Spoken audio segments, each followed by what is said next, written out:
Hello everyone, I'd like to talk about the Stratux for just a moment. The Stratux, of course, is a low-cost ADS-B receiver. It's made from hardware components you can readily purchase online inexpensively. And the software, which makes it all go, is really the magic behind it all. It's written and supported by Christopher Young and a team of developers who are graciously donating their time and energy to this project. The goal with the Stratux is low cost. When you compare the components to the cost of purchasing a commercial unit, it is much less expensive.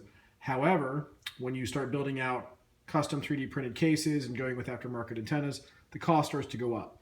The purpose of this video is not to show you how to build your own Stratux, which is actually quite easy. It's not necessarily even to talk about all the various pitfalls involved in doing so either. I have some thoughts on that as well, but we're not going to get into that. The purpose of this video is to talk about a low-cost case design and to talk about one issue which you may actually find is aided by going with a stock setup. I'll show you my original Stratux here. This is a 3D printed case. The designer of this case is PC Flyer from Thingiverse. The name of the case is the Tough Case. It's a great case, very well designed. It's got a fan in there, dual SDRs, a VK172. The aftermarket antennas are from D. Murray. Overall, this is great. I'm really pleased with the way it came out. However, the cost of the case to have it printed was $53 plus shipping.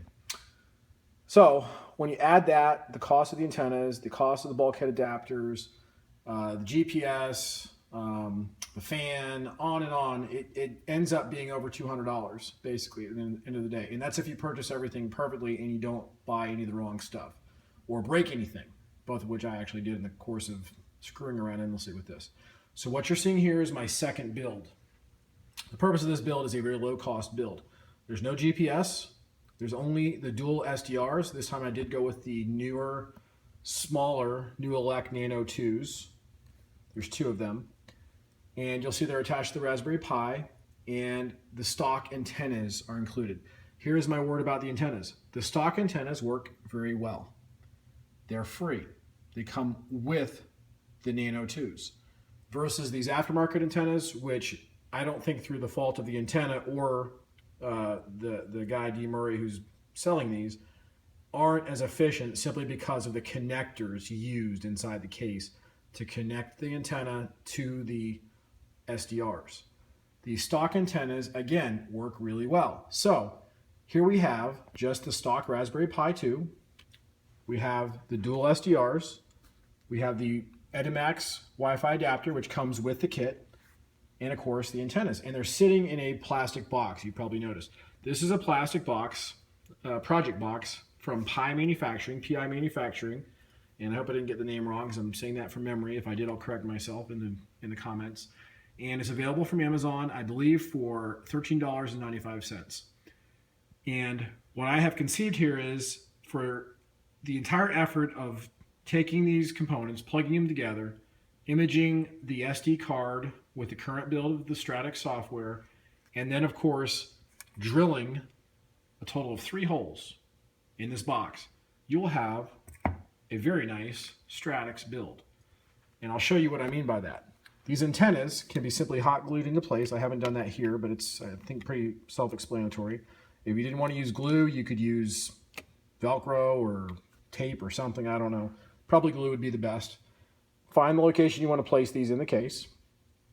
You're going to then mark your case appropriately with your drilling locations.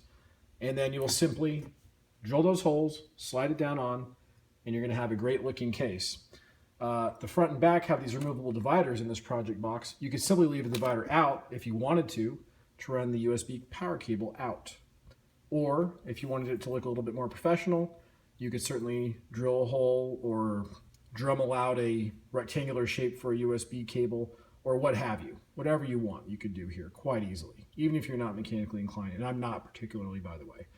So now you're talking about a dual SDR solution, non-GPS, although you could add that quite easily if you wanted. You could take a VK172 USB GPS and either plug it into the remaining port if it will fit, and if it doesn't fit because of the width of the SDR, you can take one of these don't know if you can see it there. It's a 6-inch USB extension cord. You can take another one of those, plug it in here, wrap it over, place the GPS on the top, and as long as it has a clear view of the sky, it should work fine in that case.